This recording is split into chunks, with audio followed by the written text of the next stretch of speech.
आप सभी विद्यार्थी का स्वागत है आपके अपने चैनल AK क्लासेस में। तो आज हम लोग पढ़ने वाले हैं 25 टॉप VVI ऑब्जेक्टिव क्वेश्चन जो कि विज्ञान यानी साइंस का है। अगर आप सभी विद्यार्थी यह 25 ऑब्जेक्टिव क्वेश्चन कर लेते हैं तो आपके फाइनल बोर्ड परीक्षा 2026 में इन प्रश्नों में से बहुत सारे प्रश्न हूबहू देखने को मिलेगा और यह सभी प्रश्न आपके एग्जामों में पूछा जा चुका है और यह सभी क्वेश्चन आपके लिए काफ़ी ज़्यादा इम्पोर्टेंट है पढ़ना। अगर आप सभी विद्यार्थी वीडियो को लास्ट तक देखकर यह 25 ऑब्जेक्टिव क्वेश्चन कर लेते हैं तो आपको सभी क्वेश्चन 100% समझ में आएगा, यह हमारा गारंटी है। और सभी क्वेश्चन हम रिवाइज कर करके पढ़ाएंगे आप सभी विद्यार्थी को। तो आप सभी विद्यार्थी बारीकी तरीके से सभी क्वेश्चन को ज़रूर पढ़िए। इम्पोर्टेंट क्वेश्चन है 2026 बोर्ड परीक्षा के लिए। और 2025 में जो आपके ऑब्जेक्टिव क्वेश्चन पूछे गए हैं वो भी इस क्लास में है। तो आप सभी विद्यार्थी बारीकी तरीके से सभी क्वेश्चन को ज़रूर पढ़िए। तो चलिए आज का क्लास हम लोग फाइनली स्टार्ट करते हैं। और आज के क्लास में टोटल 30 VVI ऑब्जेक्टिव क्वेश्चन जो कि विज्ञान का पढ़ेंगे। तो चलिए आज का क्लास हम लोग फाइनली स्टार्ट करते हैं। उससे पहले आप सभी विद्यार्थी से एक छोटा सा रिक्वेस्ट है कि आप सभी विद्यार्थी इस चैनल को ज़रूर सब्सक्राइब कर लीजिएगा और वीडियो को लाइक करके अपने दोस्तों के पास ज़रूर शेयर कीजिए ताकि आपके दोस्त भी AK क्लासेस के साथ जुड़कर फाइनल बोर्ड परीक्षा 2026 की तैयारी कर पाए और उनका भी बेहतर तरीके से तैयारी हो पाए। तो इस वीडियो को ज़रूर शेयर करके बताइएगा अपना दोस्त को भी। और आपके लिए एक बहुत बड़ी खुशखबरी है क्योंकि सुबह और शाम 2 टाइम चलेगा बैच आपका। और दोनों टाइम में एक टाइम होगा ऑब्जेक्टिव क्वेश्चन का क्लास। क्या किस चीज़ का होगा? तो एक टाइम होगा ऑब्जेक्टिव और एक टाइम होगा सब्जेक्टिव, यानी ऑब्जेक्टिव प्लस सब्जेक्टिव का क्लास चलेगा यानी सुबह और शाम। तो आप सभी विद्यार्थी बारीकी तरीके से उस क्लास में ज़रूर जुड़िएगा और उसमें वैसे क्वेश्चन पढ़ाया जाएगा जो कि आपके फाइनल बोर्ड परीक्षा में डायरेक्ट टू डायरेक्ट लड़ जाएगा और सभी क्वेश्चन लड़ता है। अगर आप सभी विद्यार्थी 2025 के पेपर जाकर देखिए, हमारा पढ़ाया गया बहुत सारा प्रश्न 2025 के पेपर में लड़ा है।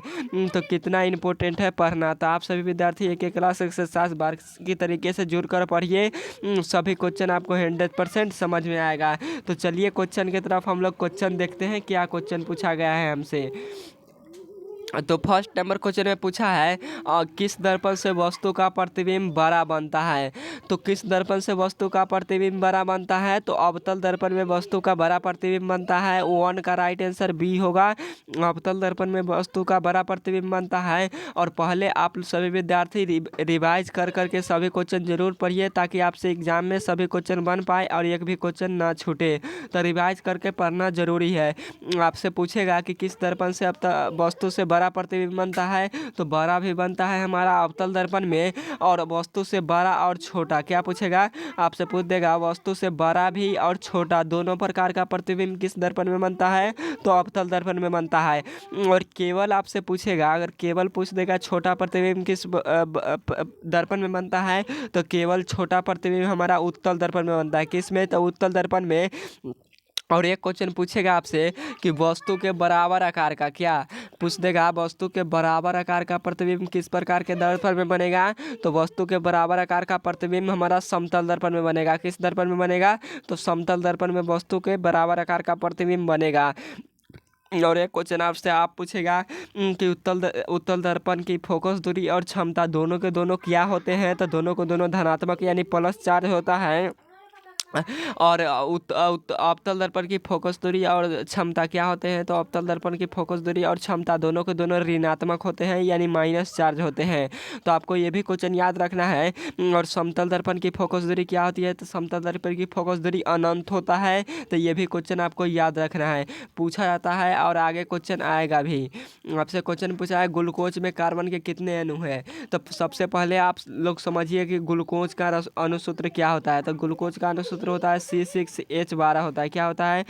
तो C6H12O6 होता है। क्या होता है? तो C6H12O6 यानी कार्बन इसमें 6 होते हैं, हाइड्रोजन 12 होते हैं और ऑक्सीजन भी 6 होते हैं। तो हमसे क्या पूछा है, तो कार्बन पूछा है। तो इसमें कार्बन के अणु कितने होंगे, तो कार्बन के अणु कितने हैं, तो 6 हैं। तो हमारा राइट आंसर डी वाला होगा, 6 होते हैं। कितने होते हैं, तो 6 होते हैं। और हम पूछ दे आपसे ग्लूकोज में हाइड्रोजन के कितने अणु हैं, तो ग्लूकोज में हाइड्रोजन के टोटल 12 अणु है। कितने अणु है, 12 अणु है।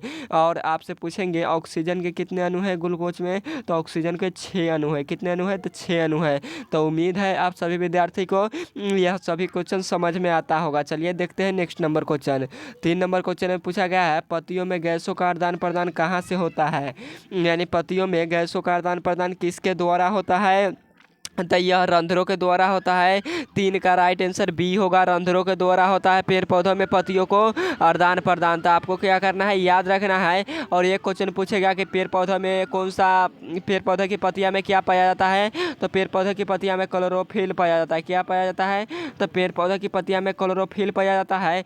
और क्लोरोफिल वर्ण का रंग कैसा होता है, तो क्लोरोफिल वर्ण का रंग हरा होता है। कैसा होता है, तो हरा होता है। तो आपको ये भी क्वेश्चन याद रखना है। और क्लोरोफिल में कौन सा तत्व पाया जाता है, तो क्लोरोफिल में मैग्नीशियम तत्व पाया जाता है। कौन सा तत्व पाया जाता है, तो मैग्नीशियम तत्व पाया जाता है, जिसे आप लोग Mg से सूचित करते हैं। किससे, तो Mg से सूचित करते हैं। मैग्नीशियम तत्व पाया जाता है क्लोरोफिल में। और पेड़ पौधे की पत्तियां किसके कारण हरी भरी होती है, तो क्लोरोफिल के कारण होता है। तो आपको याद रखना है। यही सभी क्वेश्चन आपके एग्जाम में आता है। तो प्लीज़ हमारा विश्वास करके सभी क्वेश्चन जरूर पढ़िए, आप सभी विद्यार्थी को एग्जाम में पूछा जाएगा। अगला नंबर क्वेश्चन है 4 नंबर, प्रकाश तरंग का उदाहरण है। तो प्रकाश तरंग का उदाहरण क्या है, तो प्रकाश हमारा विद्युत चुंबकीय तरंग है। राइट आंसर बी वाला होगा, विद्युत चुंबकीय तरंग है। और पहले पूछेगा कि प्रकाश कैसे गमन करता है, तो प्रकाश हमेशा सीधी रेखा में गमन करता है। कैसे गमन करता है, तो प्रकाश हमेशा सीधी रेखा में गमन करता है। प्रकाश क्या ऐसे जाता है, टेढ़ी मेढ़ी जाता है। प्रकाश टेढ़ी मेढ़ी बिल्कुल नहीं जाता है, प्रकाश सीधे जाता है। क्या जाता है, तो प्रकाश हमेशा सीधी रेखा में जाता है। तो आपको याद रखना है। और प्रकाश की चाल सबसे ज़्यादा कहाँ होती है, तो प्रकाश की चाल सबसे ज़्यादा निर्वात में होती है। कहाँ होती है, तो प्रकाश की चाल सबसे ज़्यादा निर्वात में होती है। और निर्वात में प्रकाश की चाल कितनी होती है, तो 3 × 10⁸ मीटर पर सेकेंड होता है। कितनी होती है, तो 3 × 10⁸ मीटर प्रति सेकेंड होता है। तो आपको ये भी क्वेश्चन याद रखना है, पूछता है।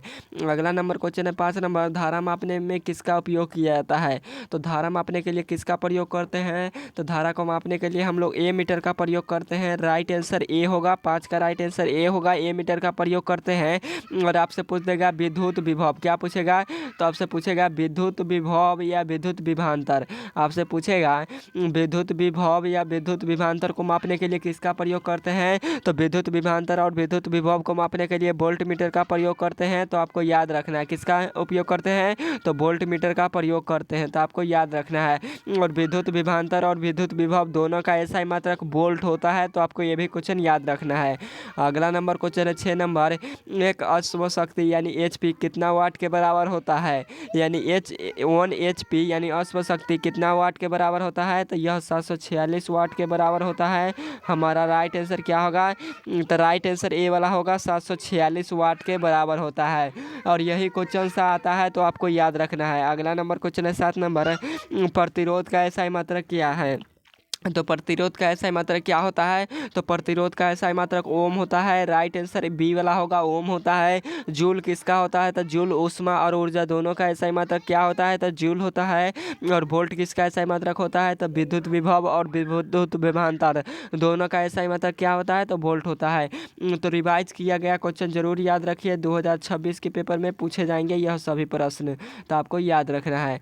अगला नंबर क्वेश्चन है 8 नंबर, धातुओं की प्रकृति होती है। हमसे क्वेश्चन में क्या पूछा है कि धातुओं की प्रकृति क्या होती है, तो धातुओं की प्रकृति विद्युत धनात्मक होती है। हमारा राइट आंसर ए वाला होगा, विद्युत धनात्मक होती है। और अधातुओं की प्रकृति विद्युत ऋणात्मक होती है। तो आपको याद रखना है। और उपधातुओं की प्रकृति क्या होती है, तो उपधातु उदासीन होते हैं। तो आपको ये भी याद रखना है। अगला नंबर क्वेश्चन है ग्रेफाइट होता है।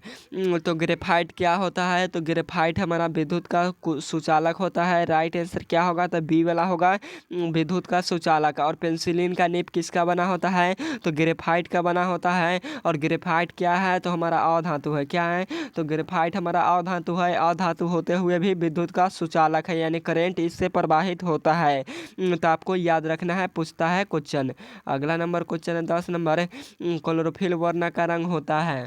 तो क्लोरोफिल वर्ण का रंग कैसा होता है? तो क्लोरोफिल वर्ण का रंग हमारा हरा होता है।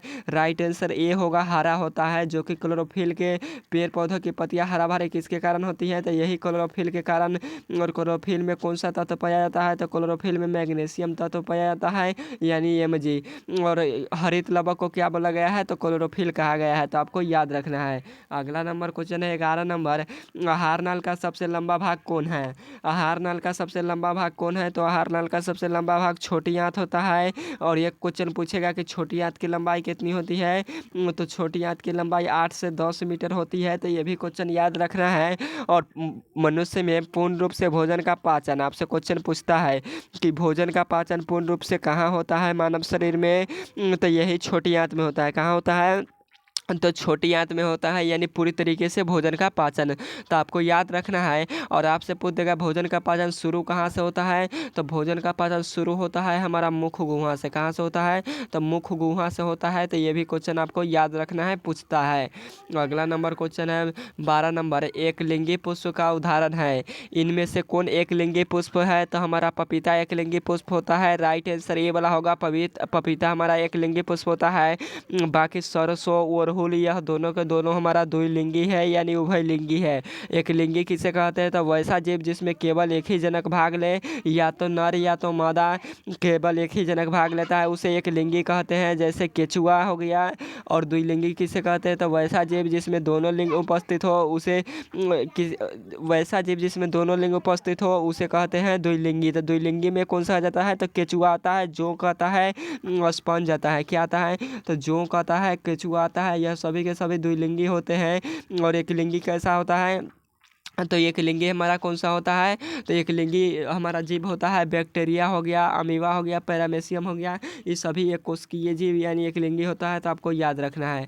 अगला नंबर क्वेश्चन है 13 नंबर, अपघटक का उदाहरण है। तो अपघटक का उदाहरण क्या होता है? तो अपघटक का उदाहरण हमारा कवक होता है। राइट आंसर 13 का ए होगा, कवक होता है। और कवक में कौन सा पोषण पाया जाता है? तो मृतजीवी पोषण पाया जाता है। कौन सा? तो मृतजीवी पोषण पाया जाता है कवक में। तो ये भी क्वेश्चन आपको याद रखना है, पूछता है। अगला नंबर क्वेश्चन है 14 नंबर, विद्युत धारा उत्पन्न करने की युक्ति को क्या कहते हैं? विद्युत धारा उत्पन्न करने की युक्ति को क्या कहते हैं? तो विद्युत धारा उत्पन्न करने की युक्ति को जनित्र कहा जाता है। राइट आंसर ए होगा 14 का। अगला नंबर क्वेश्चन है 15 नंबर, ऊर्जा का एसआई मात्रक होता है। तो ऊर्जा का एसआई मात्रक क्या होता है? तो ऊर्जा का एसआई मात्रक जूल होता है। राइट आंसर क्या होगा? तो हमारा होगा बी वाला, जूल होता है। और ये क्वेश्चन आपसे पूछ देगा कि ताप का एसआई मात्रक क्या होता है? तो ताप का एसआई मात्रक केल्विन होता है। क्या होता है? तो केल्विन होता है। तो ये भी क्वेश्चन आता है, याद रखना है। अगला नंबर क्वेश्चन है 16 नंबर, निर्वात में प्रकाश की चाल होती है। तो निर्वात में प्रकाश की चाल कितनी होती है? तो निर्वात में प्रकाश की चाल 3 × 10⁸ मीटर प्रति सेकेंड होता है। राइट आंसर ए वाला होगा, 3 × 10⁸ मीटर प्रति सेकेंड। आप लोग सेंटीमीटर पर टिक मत कर दीजिएगा, किलोमीटर पर टिक मत कर दीजिएगा, क्योंकि यह गलत हो जाएगा। अगला नंबर क्वेश्चन है 17 नंबर, लेंस में मुख्य फोकस की संख्या कितनी है? तो लेंस में मुख्य फोकस की संख्या कितनी है? तो टोटल 2 होते हैं। राइट आंसर क्या होगा? तो बी वाला होगा, 2 होते हैं। और आपसे क्वेश्चन पूछेगा कि लेंस का एसआई मात्रक क्या होता है? तो डायोप्टर होता है। डायोप्टर को डी से सूचित किया जाता है। अगला नंबर क्वेश्चन है 18 नंबर, सर्च लाइट का परावर्तक सतह होता है। तो सर्च लाइट का परावर्तक सतह किसका होता है? तो अवतल दर्पण का होता है। राइट आंसर बी वाला होगा, अवतल दर्पण का। और रोगियों के नाक, कान, गले इत्यादि के जांच के लिए भी अवतल दर्पण का प्रयोग किया जाता है। और सर्च लाइट का परावर्तक सतह भी अवतल दर्पण का बना होता है। और डॉक्टरी क्षेत्रों में भी अवतल दर्पण का प्रयोग किया जाता है। तो आपको याद रखना है। अगला नंबर क्वेश्चन है नेक्स्ट नंबर 19 नंबर क्वेश्चन में पूछा गया है कि निम्नांकित में से किसका उपयोग हम लोग खाना बनाने वाले ईंधनों में नहीं किया किया जा सकता है। तो इनमें से किसका प्रयोग हम लोग खाना बनाने वाले ईंधनों में नहीं कर सकते हैं? तो सीएनजी का प्रयोग नहीं कर सकते हैं। 19 का राइट आंसर क्या होगा? तो ए वाला होगा, सीएनजी का प्रयोग नहीं कर सकते हैं। बाकी एलपीजी का प्रयोग हम लोग खाना बनाने वाले ईंधनों में करते हैं। अगला नंबर क्वेश्चन है, नेक्स्ट नंबर 20 नंबर क्वेश्चन में पूछा गया है कि घरों में दुर्घटना किसके कारण से होता है? तो घरों में दुर्घटना किसके कारण से होता है? तो यह शॉर्ट सर्किट के कारण होता है। राइट आंसर क्या होगा? तो बी वाला होगा, शॉर्ट सर्किट के कारण होता है। नेक्स्ट नंबर क्वेश्चन है, किस नंबर आँख व्यवहार करता है? तो आँख व्यवहार किसके तरह करता है? तो आँख व्यवहार हमारा उत्तल लेंस की तरह करता है। राइट आंसर बी होगा, उत्तल लेंस की तरह, क्योंकि आँख में उत्तल लेंस उपस्थित होता है। अगला नंबर क्वेश्चन है 22 नंबर, अम्लीय विलयन का पीएच मान कितना होता है? तो अम्लीय विलयन का पीएच मान कितना होता है? तो अम्लीय विलयन का पीएच मान 7 से कम होता है। हमारा राइट आंसर बी वाला होगा, 7 से कम होता है। और क्षारीय का पीएच मान 7 से अधिक होता है। उदासीन का पीएच मान 7 के बराबर होता है। और पीएच स्केल पर कितनी संख्याएँ अंकित रहती है? तो 0 से लेकर 14 तक। कितनी? तो 0 से लेकर 14 तक। बीच में क्या होता है? तो बीच में हमारा 7 होता है। क्या होता है? तो 7 यानी उदासीन होता है। तो आपको याद रखना है, इस साइड वाला हमारा अम्लीय होता है और इस साइड वाला हमारा क्षारीय होता है और बीच वाला उदासीन होता है। तो आपको समझ में आया हम क्या बता रहे हैं? अगला नंबर क्वेश्चन है 23 नंबर, विद्युत बल्ब का फिलामेंट बना होता है। तो विद्युत बल्ब का फिलामेंट किसका बना होता है? तो टंगस्टन का बना होता है। राइट आंसर सी वाला होगा, टंगस्टन का बना होता है। टंगस्टन को पिघलाने के लिए 3500 डिग्री सेल्सियस की आवश्यकता होती है। तो आपको याद रखना है। और एक क्वेश्चन पूछेगा कि आपसे विद्युत बल्ब का फिलामेंट किसका बना होता है? तो यही टंगस्टन का बना होता है। अगला नंबर क्वेश्चन है 24 नंबर, शक्ति का ऐसा मात्रक क्या है? तो शक्ति का ऐसा मात्रक क्या होता है? तो वाट होता है। राइट आंसर क्या होगा? तो डी वाला होगा, वाट होता है। और किलोवाट घंटा विद्युत ऊर्जा का ऐसा मात्रक होता है। जूल किसका ऐसा मात्रक होता है? तो ऊर्जा और उष्मा दोनों का ऐसा मात्रक जूल होता है। तो आपको याद रखना है, यह क्वेश्चन सा आता है। 25 नंबर क्वेश्चन में पूछा गया है श्वेत रंग कितने रंगों के मेल से बना होता है? और यह क्वेश्चन हम कई बार पढ़ा चुके हैं। तो इसका राइट आंसर ए होगा या बी होगा या सी होगा या डी होगा।